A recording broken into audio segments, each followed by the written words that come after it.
Hi, welcome to the Power Hour by the Center for Energy Workforce Development. My name is Conchetta. I'm an electrician by trade, and today I'll be your host. We have with us today another group of hardworking women talking about what it's like to be a line worker, an electrician, and a painter. So, welcome to a closer look at the high demand skilled trades with careers within the energy industry.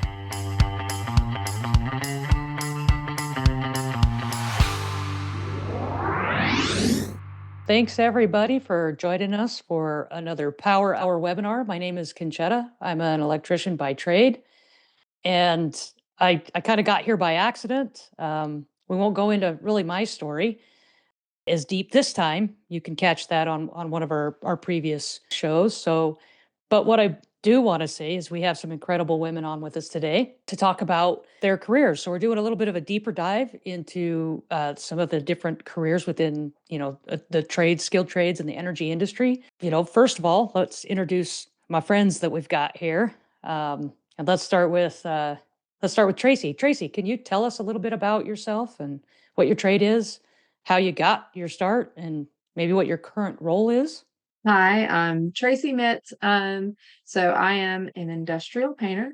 I started 10 years ago in 2015, worked my way through the apprenticeship with my local union.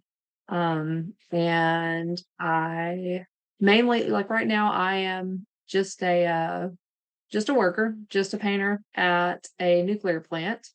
Um, I sometimes work as a foreman, sometimes I am a general foreman, sometimes I work as a supervisor. But currently, right now, like I said, I am industrial painter, and that's the basics. Right.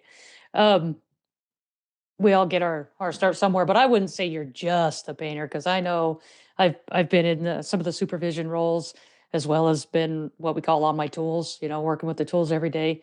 And really on the tools is really where it gets done, right? So not just a painter. You're um anyway, so let's go ahead and meet the rest of you. Chantel, do you want to tell us a little bit about yourself? How you got Hi, started? my name is Chantel. I am second generation electrician. My father was a IBW member as well, which is local union where I'm also a member of. And I currently am a fire alarm foreman. Is I have dabbled into solar and telecommunications, and um, I am a mom and I kind of juggle all the things every day. So I sometimes feel like some of the guys I'm working with are some more kids or and girls. I work with a little bit of everybody. So All right. I'm sure we're going to delve into some of the skills that you have from being a mom that help you at work, but we'll dive into that a little bit later. But I can already feel I'm going to ask you some stuff about that. I just kind of want to interject real quick that every now and then kind of forget my introduction housekeeping items, but wanted to let you all know out there if you have any questions at any time, go ahead and put them in the chat.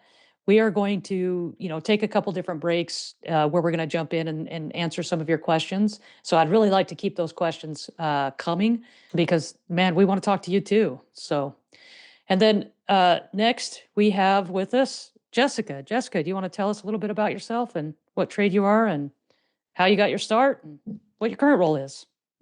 So I'm Jessica Downey. I'm 34 and I also got started in my trade 10 years ago, little over. I'm a journeyman lineman for the IBEW, work in the Pacific Northwest at the moment, but I've worked on the East Coast, down south, maybe soon Antarctica. That's the next potential journey. We will see. Yes, I work on high voltage power lines from underground to overhead on either wood poles or steel structures. And I got started in this trade to not only support myself as a single woman, but also to do a really cool job. Yeah, hell, when we were talking earlier, you kind of talked about how you really had to put in some time commitment to even get started. Can you tell us a little bit about what that looked like for you? So when I first learned about the construction side of line work, which I only knew utility growing up, um, I ended up getting into a line school, but I was on a wait list for 2 years in order to start a 4-month long line school. And then once I graduated that was in 2013. But once I graduated that, I put in multiple applications. While I was there, I learned about all the different jurisdictions to the JATCs all over the country. I applied and interviewed in Minnesota. I did really well, but in the year 2014, it was awfully slow. So from there, I kept putting out applications. I applied in out of CalNav. I applied in Southwest JTC, and I ended up getting indentured in Texas out of the Southwest JTC in the summer of 2015. I was there for about 3 months, and Minnesota finally called me back. But I figured in my mind, I'm like, I'm already here. I'm going to try to stick it out. Worked in Texas for a year and realized that just wasn't the place for me for various reasons. So I left. They say you can't drag as an apprentice, but if it's the right thing to do, it's the right thing to do. So I left and ended up, I think it was about a year and 3 months after I left Texas that I got re-indentured up in the Northwest and pretty much started my apprenticeship all over again. So let's kind of go back. You said it a couple times now, indentured. A couple things. Let's define a couple things. So when you say you're not supposed to drag as an apprentice, what does drag mean? So drag is a nice way of saying you're quitting. Okay. It's kind of the lingo of it. We have we call them a drag bag, which is a big leather. Well, I don't know what material they're made out of anymore, but you put all your tools in it, your climbing gear and stuff. That's called your drag bag. Because you pack all your stuff up and go to the next job, or go leave the Home. company or whatever, or go home. Back to the hall.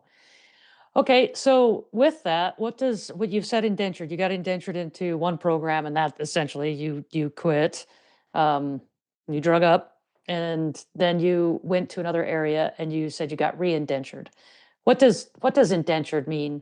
Can you, I mean, that's kind of some inner lingo, and it sounds scary, but it's not as scary as it sounds. I guess indentured is you've interviewed, you've tested, depending on the area that you're trying to start an apprenticeship with.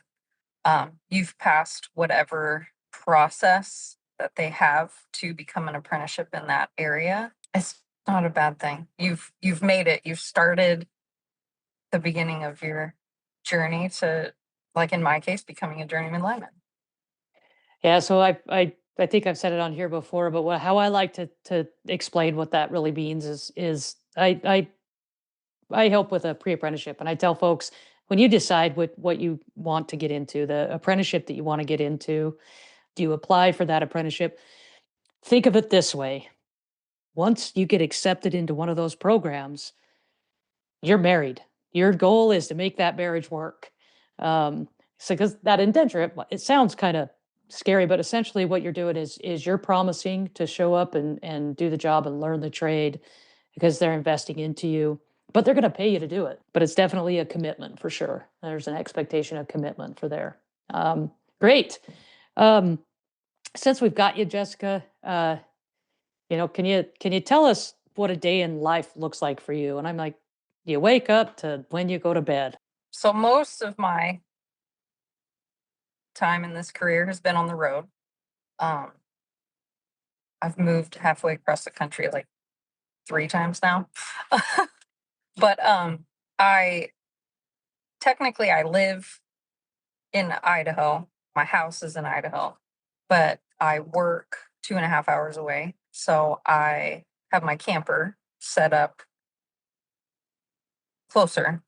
That's a long drive every day. So my workday starts at 7 on a normal, just where I currently work, we're on 410s.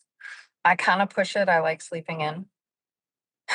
So I try to get up by 5:30 and head out the door around 6:10. Sometimes push it a little later. But since I don't like getting up in the morning, I make my lunch at night, get prepped, get ready, put my little coffee pot in. When I get up in the morning, they don't know it yet. Only share what you want us to know. The people who are watching don't know it yet, but I put my prosthetic leg on first and then get dressed, start my coffee, feed my dog, brush my teeth. Obviously, boots are on. Grab all my stuff and go, and then work till 5-ish and come back home to the camper, trailer life. Let's say it's Monday evening. Typically, I just eat like chicken and salad all week. It's easier, simple. So I'll typically cook all the chicken Monday, make my dinner.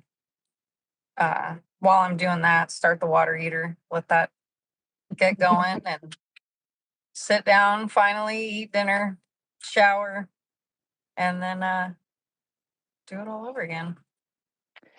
Yeah, it's so different. I've worked in similar situations where you work on a road and all your normal y- like it's different than you're living at home and or at home every day versus going back to a trailer. You fill your day with different things and whole different challenges come up. So with that, I think Tracy's actually working a little ways away from home right now as well. So Tracy, do you want to tell us about what your day looks like? Well, so my day is kind of similar. I am currently actually working where I grew up, right down the road from where I grew up. So I'm staying with my mom, just because it's convenient. Uh, so typically I wake up at about 3:45, and I don't like to wake up in the morning either, but I do it. So, we are currently working an outage schedule. So 6, sometimes 7 days a week, 12-hour days. So up at 3:45, get ready really quick, go to work, stay there for 12 hours. And uh as far as at work, on a typical day, you go in, you have your safety meeting, you have your foreman or your general foreman will tell you, here's what we're going to be working on today. And then you have your pre-job, and then you go and do the work, and um get all accomplished that you're going to for the day, and then um come back home, and don't really have time for much. So it's eat and shower and get ready to do it again. So, and I'm driving like 45 minutes to work right now. So All right. Well, you said something in there. You talked about right now you're on an outage. Could you kind of explain to us what that means? What is an outage? What does that look like?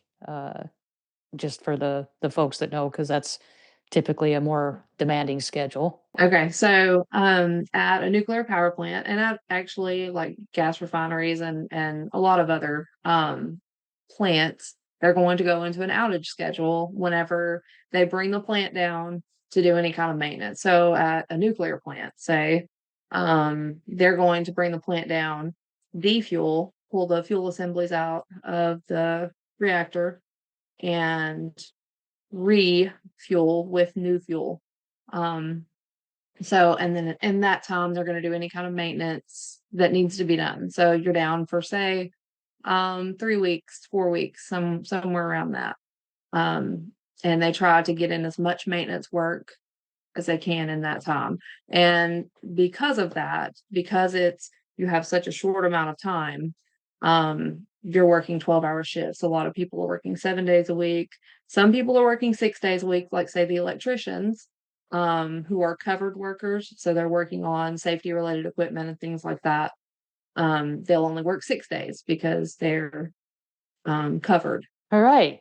Just kind of give you guys a little bit of a reminder. Think of those questions and put them in the chat or in the Q&A so we can get those addressed. I don't want to miss a opportunity to have that dialogue with you. So thanks for describing what an outage is. And then let's jump over to Chantel. I'm actually I'm listening to, like, I know a little bit more about you, and everybody else is going to learn a little bit more about the difference in your day might look like. But tell us about your day. So my day is depending on the job. Some jobs start at 6. Typically, where I'm working right now, it's 6:30. So I get to sleep in a little bit, like we all love. So I head out of my house about 5:45, get to about 45-minute drive, a little less, but I don't like to be late considering I'm a foreman, so I kind of have to be there before my crew. Get to work, I kind of set everybody up. I have 6 people working under me, which I kind of have a journeyman and an apprentice paired up. I have three crews going, and one's working in a garage, one's working on an upper floor, and then I have 2 other people falling behind the people that are pulling wire on the upper floors and cutting them in, as we call it, which is just putting the wires into the boxes for after the sheetrock goes on, we can put the devices on. Then my day is done, head home. That's a little bit of a longer ride because of wonderful traffic. And then I go right to daycare, pick up my 4-year-old daughter. And then my son, he takes the bus home. He is 11. So he's typically home just before me. And he is a soccer fan. So we have a lot of sports to go and attend. 5 days a week is soccer, and my daughter just started soccer too, and dance is Saturdays. And after I run them around to whatever they have going on, we squeeze dinner in. Sometimes it's takeout because there is no time. Other times I'll try to make a decent meal for them. Not that my wonderful children eat anything good for them, but I try. So then at bedtime's about 8 o'clock, and my son stays up a little later till about 9:30. But honestly, half the time I'm sleeping before he is. So I'm tired, and he's very luckily he's a good boy. So he sets his alarm and he is in bed on when he's supposed to be, and he gets himself up in the morning and he gets on the bus also. And I also have I forgot my friend, she's my nanny, and she comes to my house about 5:30 every morning to handle my daughter getting off to daycare, which is unfortunate to have her help me out because me and my husband are both electricians, and we're both kind of out of the house that early, and daycare doesn't exist that early, so you got to find somebody to help out. That's probably one of the most challenging things, and I think it's the same across the country. Uh, it is childcare is a challenge regardless, but in the construction industry, because our hours fluctuate, and it's not necessarily because our working hours always fluctuate, the locations Mhm. fluctuate. So your hours that you might need daycare, you know, are could be 10 hours one day, 12 hours another day, or by the week, or whatever. And sometimes you just can't find childcare centers that act that. So it's really great that you have some internal help there with your friend. There are a lot of people working on this to try to figure out how to support the construction and energy industries to make that a little bit easier on folks who have those childcare needs. So there's some hope out there that some of those things you can get more help for the parents working these jobs. I knew your day was going to look different. I could I just can't even don't put me in charge of little humans. I just I have grandkids and I love them dearly. But I couldn't I just yeah, let's stick to grandkids. That's the way to go. Go straight to Yeah, you can give them back. grandkids. Yep, yep. Um, Anyway, so I just wanted to. We had a question I thought I saw come up, so I want to get ready, start queuing up some questions. Kind of take a. We kind of gotta. We know what a day in the life looks like, kind of for each one of you. Um, some of it we have similarities and we have differences on what our day looks like. These can kind of change depending on. Oh, actually, this question. So, Lakeisha Craft asks, when referencing work, is it project based or based on a location? Anybody want to take a crack at this? I think we'll have similar answers, and any one of us can chime in. Anybody want to take a run at it? Yeah, I'll go. Project based, generally, a lot of the time it is going to be project based. So you go to a job to work this job for this job to end. Like that is the goal of going to the next job, so that job will end and you go to the next. So generally, yes, it would be. That's mine. Yeah, I think I hear the, and I'm sure we've all heard it, that our when we go in there, or one of our goals is to work ourselves out of a job. But what I've found is when I go in there and I work and I get the work done, it always leads into a new job. So rather than working ourselves out of a job, we're actually out there every day working ourselves into the next one. But yeah, project based most of the time for sure. For Jessica, how long did your apprenticeship last? And how did you choose your career specialty? Once you completed your apprenticeship, did you transition into journey level role with the same organization? So once I got into the Northwest apprenticeship, I think my first day was October 2nd of 2017. And I just kind of discrepancies on when you can take your journeyman test. I believe I took mine early April of 2021, and I had all my hours. I passed my test, but the location I took my tests at only graded once a month. And so I finally got my letter and all my like awards and whatnot, April 27th of 2021. Basically 3.5 years is um, the average of a line apprenticeship. It's not only you have to acquire a minimum of 7,000 hours of on the job training, and then there's also categories of certain types of work um, that you have to get a particular minimum amount of hours in each category. So distribution, which would be 4,000 volts to 34,500 volts. I think there's two categories of both work that is not energized. You have to I think, acquire right around 2,000 hours of that type of work, which there's a lot of different aspects to it. And then energized distribution, you have to get 1,000 hours of hot time once you go through your first 4 steps and as an apprentice not being allowed to work on anything energized. And once you reach that 5th step and you get signed off by your foreman and lineman that you're working with, basically their approval for you to turn into a hot apprentice, then you can start working on energized work to gain those 1,000 hours over the last roughly year and a half of your apprenticeship under their supervision. So real quick, I heard you said different steps. Could you just throw out there what that means so everybody understands? Every apprenticeship that I'm aware of has steps. The amount of time in a step and the requirement to move through the steps is different, but every apprenticeship has steps. But could you tell us what that is? So for us, over the years, they've kind of changed it. Just, I think, for the better.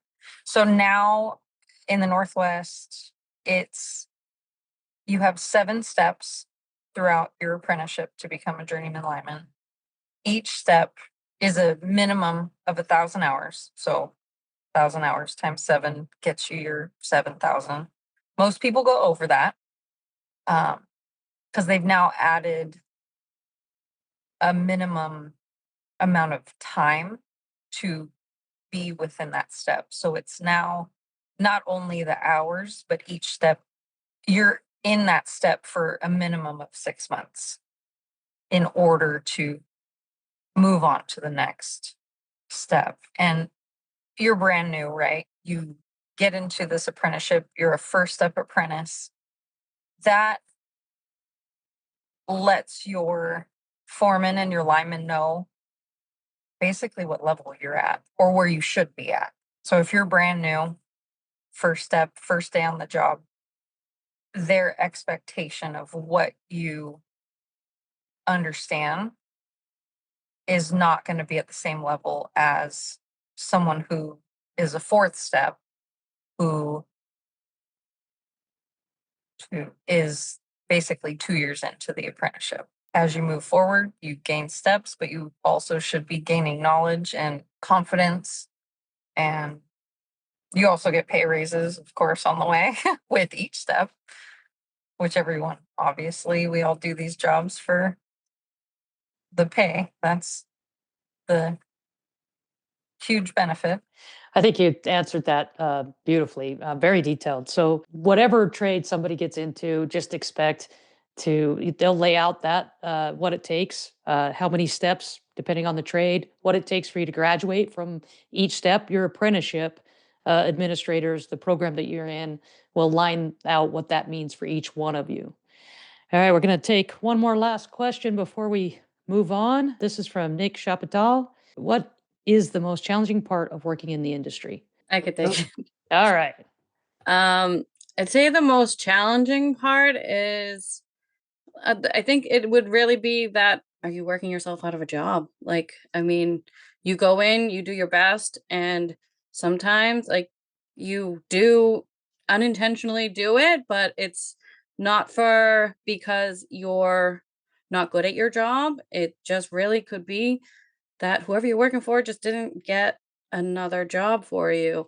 And it's not to say that they're not getting a job for you. It's like like you can a lot of times if you get laid off, if you are a good worker, they'll bring you back.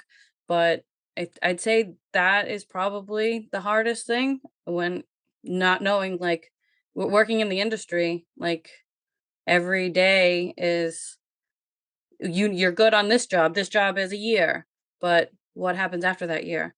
And like there's always you always have to we in the industry in any trade, I feel like everybody's always keeping a decent savings because you really just never know. There's lulls in every aspect of construction.